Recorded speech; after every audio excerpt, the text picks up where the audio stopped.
I never thought that at 64 years old, I would still feel like a child standing on the outside of my own son's life, pressing my face against the glass, hoping to be let in. My name is Margaret Sullivan, and if you're listening to me now, it's because I've carried wounds for years. Wounds that family inflicted wounds that never healed. Wounds that cut deeper than any stranger ever could. They say betrayal always comes from those closest to you. I didn't believe that until my own son's wife's family looked at me as though I were a stain on their perfect white tablecloth. The memory still stings. Amanda's voice that night was sharp enough to slice through the glittering air of their Christmas party. "We'd prefer if you left," she said. Not whispered, not softened, but spoken loud enough for polished guests in their sparkling gowns to turn and glance at me with thin smiles. I had walked in late, my shoes damp, my coat heavy with the storm outside, my dress already ruined from a choice I had made on the roadside. A choice that revealed who I truly was, and who they truly were. But let me back up, because the truth is, what happened at that party wasn't just one night of humiliation. It was the culmination of years of rejection, years of whispered judgments, years of being treated like I wasn't enough. My son David was the one good thing that life gave me after my husband passed. I raised him alone, stretched every penny, worked every job I could. I thought if I gave him love and principles, he would always see me as his safe place. But when he married Amanda, I realized love doesn't always protect you from being replaced. Amanda came from a world of marble staircases and trust funds, a world where every word carried weight and every glance measured worth.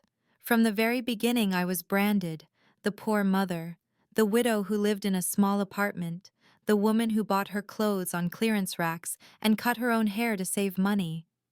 I tried to smile through it, tried to fit in at their long dining tables, tried to nod along to conversations about European villas and hedge funds I didn't understand.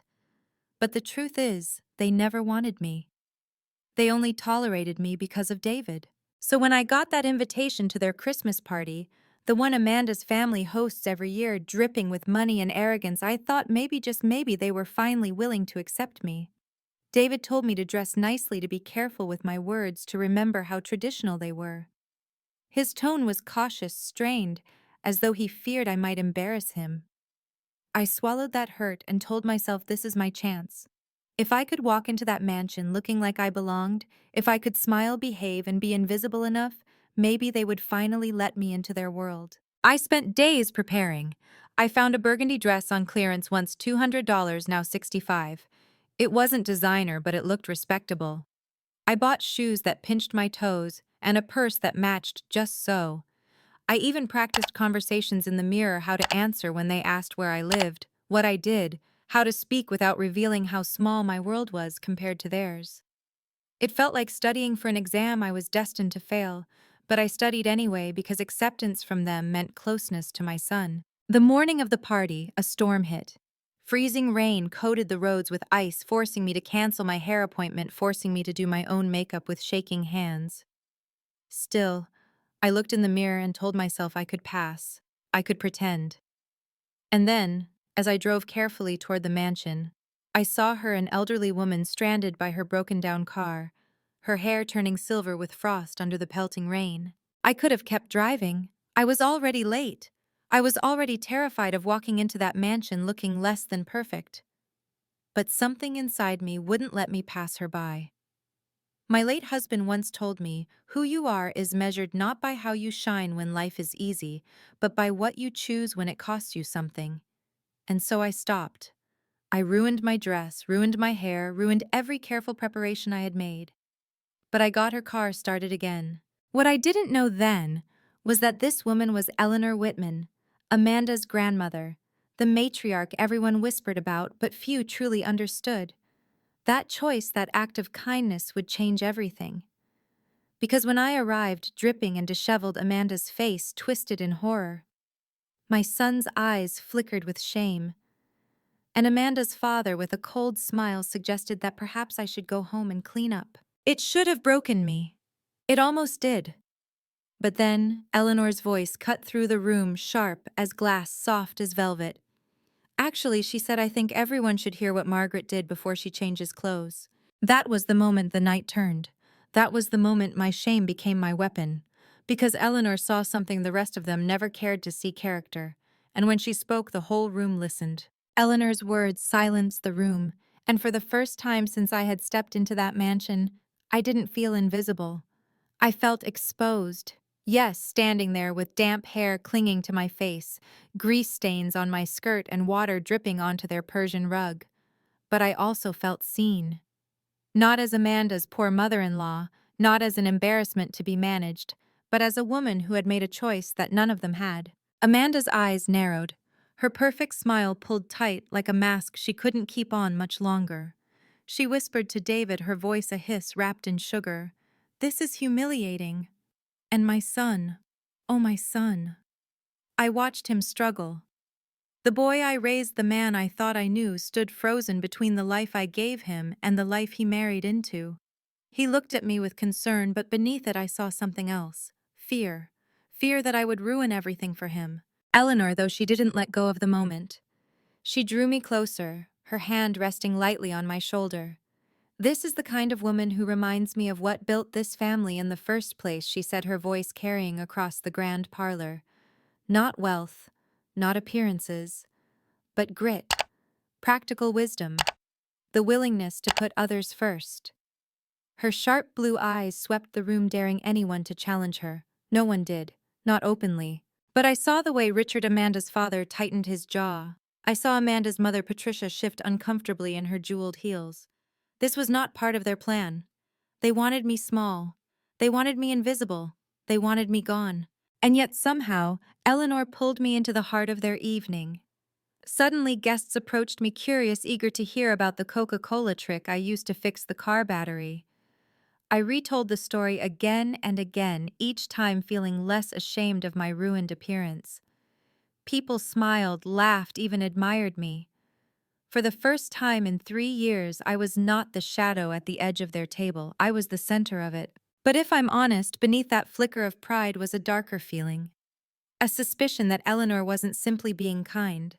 She was deliberate, calculated, as if she'd been waiting for this moment to strike. And I was her weapon. Dinner confirmed it. I was seated beside her at the long dining table under the glow of chandeliers that made every crystal sparkle. She drew me into conversations praising my late husband's carpentry, asking me about my modest volunteer work, lifting me up with her words in front of those who had looked down on me for years. Each time she spoke, I saw Amanda's composure crack just a little more. Each time Eleanor said my name, Richard's knuckles whitened around his wineglass. Then after dinner, Eleanor led us into the library, a cavern of leather chairs and oil portraits. The kind of room where legacies were written and power shifted hands.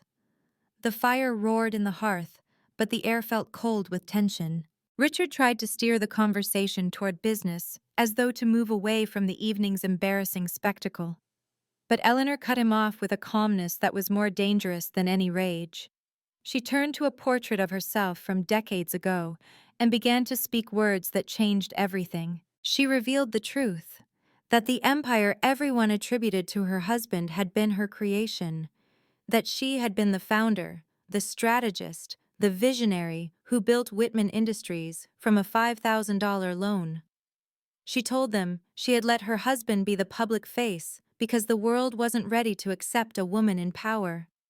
And as she spoke, I felt the walls of their perfect story crumble. Amanda's face went pale. Richard looked like a man being cornered. Then Eleanor did something that stunned even me. She used me as proof. She said I reminded her of herself, the woman she once was before years of pretense and silence.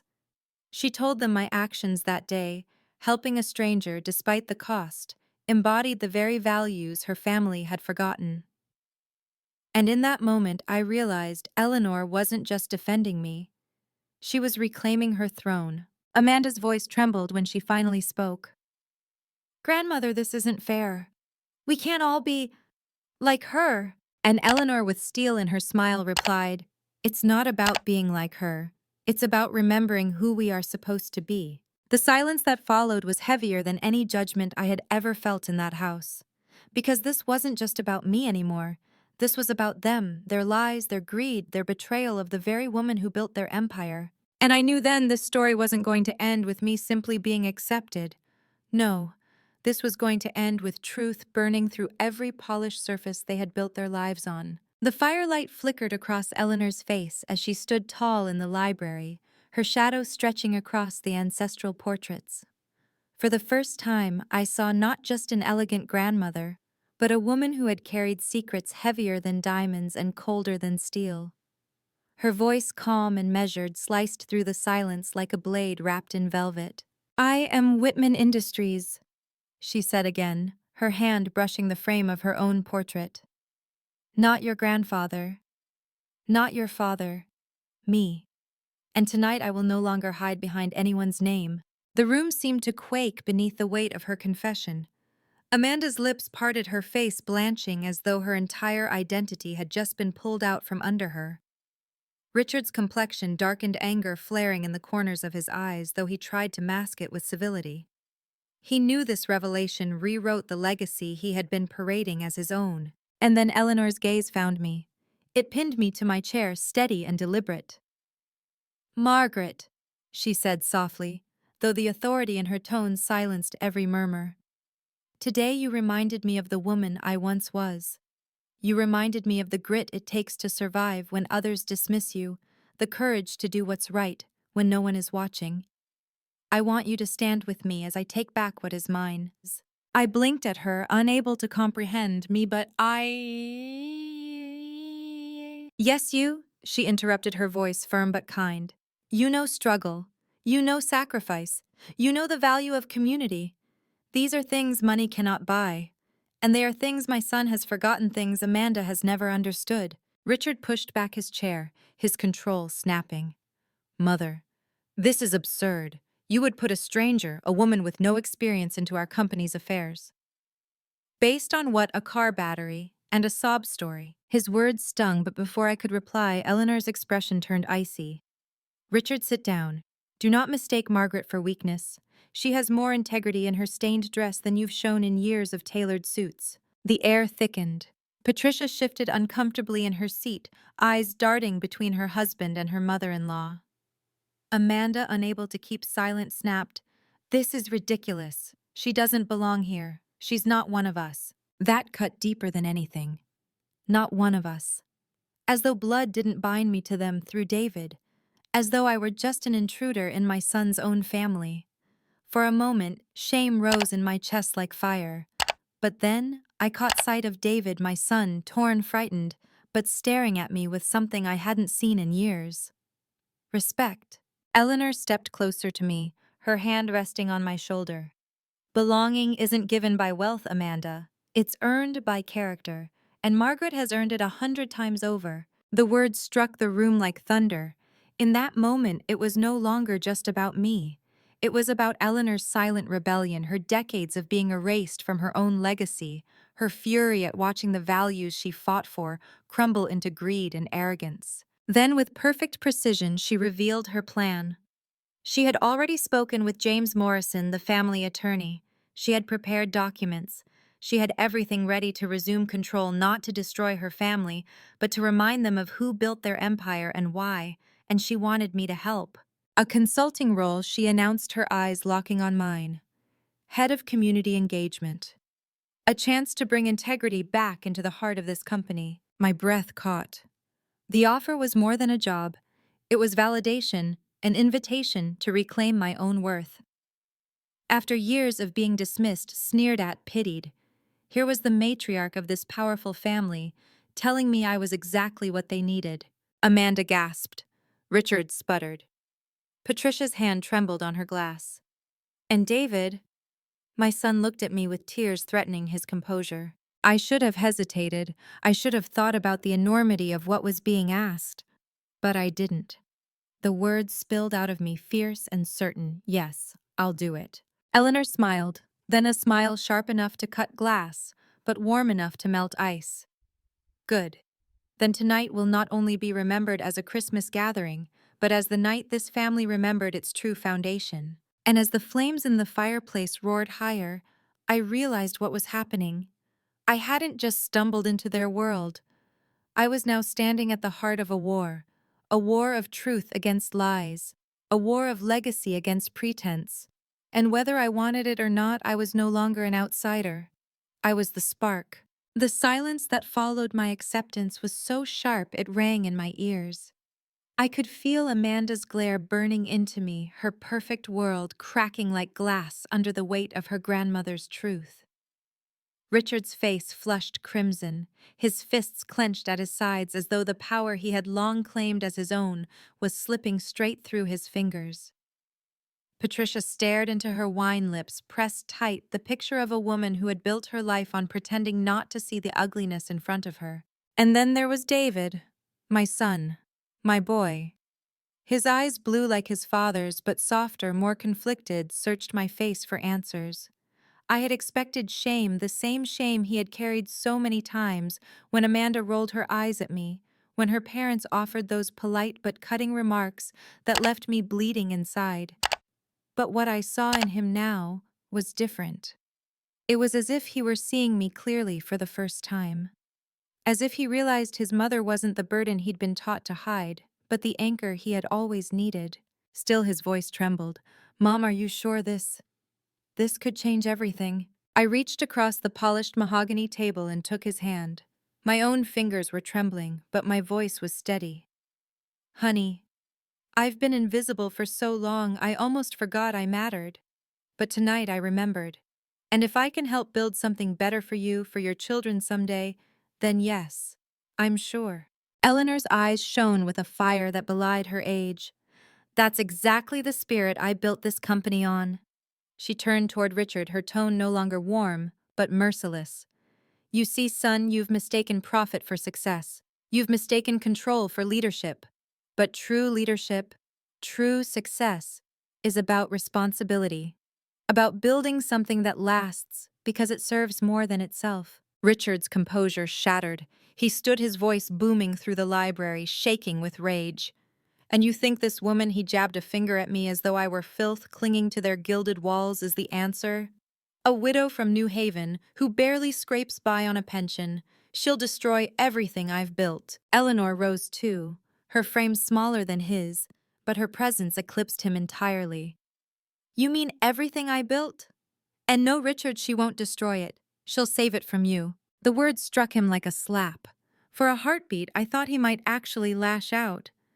But then his eyes darted to the others in the room, James, the attorney, quietly taking notes. Family friends whose whispers had already begun, and he realized the truth. Eleanor had not only cornered him, she had exposed him. Amanda, desperate to salvage something, tried to step in.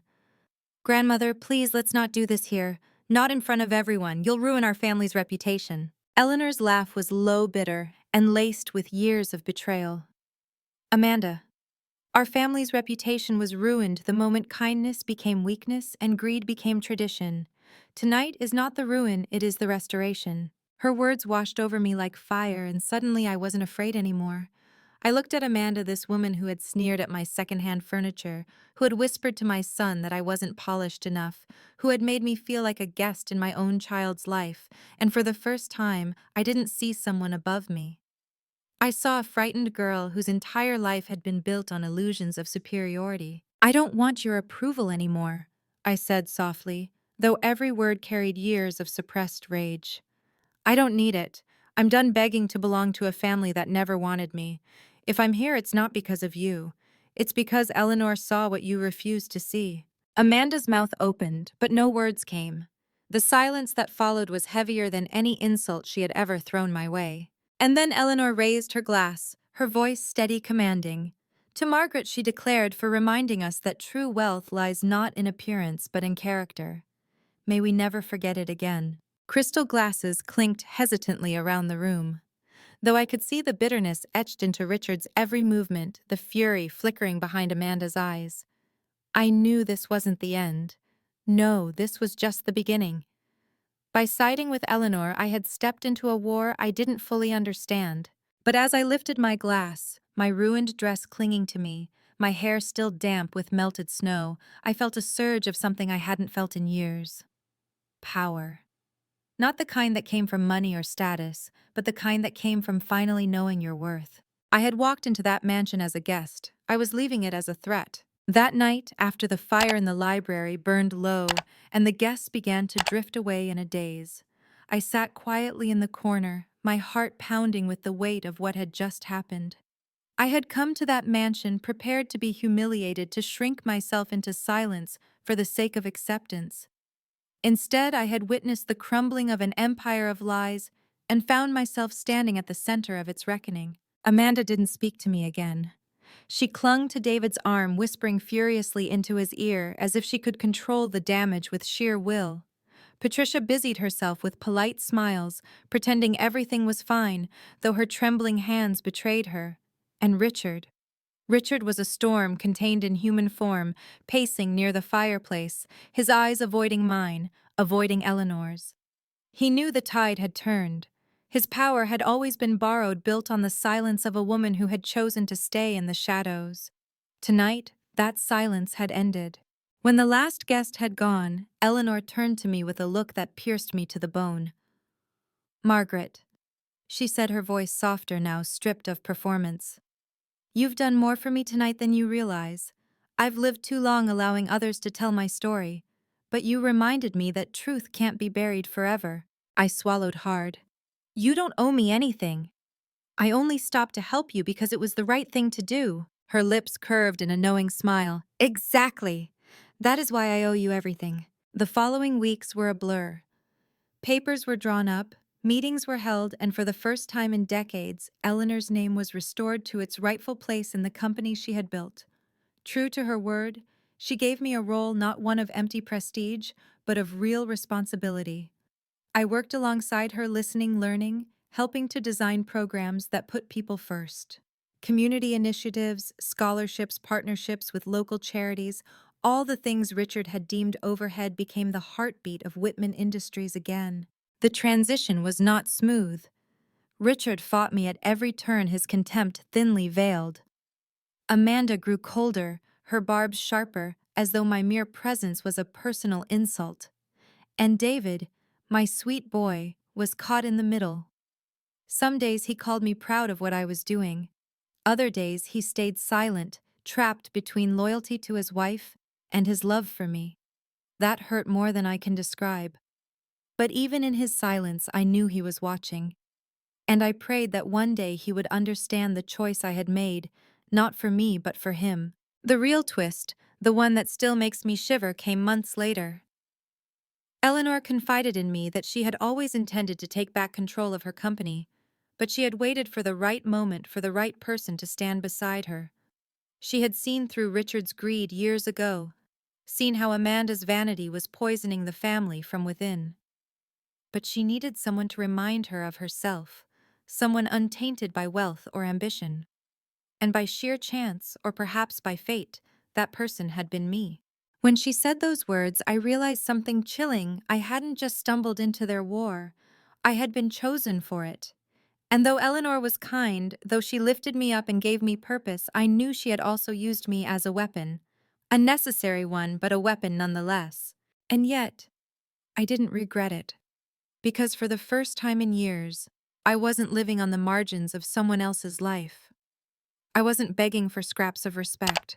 I was standing tall, not just as David's mother, but as Margaret Sullivan, a woman who had finally been seen. Looking back now, I understand the lesson in all of it. Betrayal will break you if you let it. Family can wound you deeper than any enemy. But sometimes in the ashes of humiliation, you find the fire that was always inside you. Sometimes what others mean for your shame becomes the very thing that sets you free. So if you've ever felt unwanted, dismissed, or made to feel small, hear me, you are not invisible. Your worth is not measured by the approval of those who fail to see you. Sometimes the very act of being yourself, kind, flawed, stubbornly authentic, is the revenge you never knew you were capable of. Thank you for listening to my story. If it touched you, please like this video, share it with someone who needs to hear it, and subscribe for more stories that remind us we are never truly alone in our struggles. And I would love to hear from you. Tell me in the comments, what truth have you carried in silence, waiting to be set free?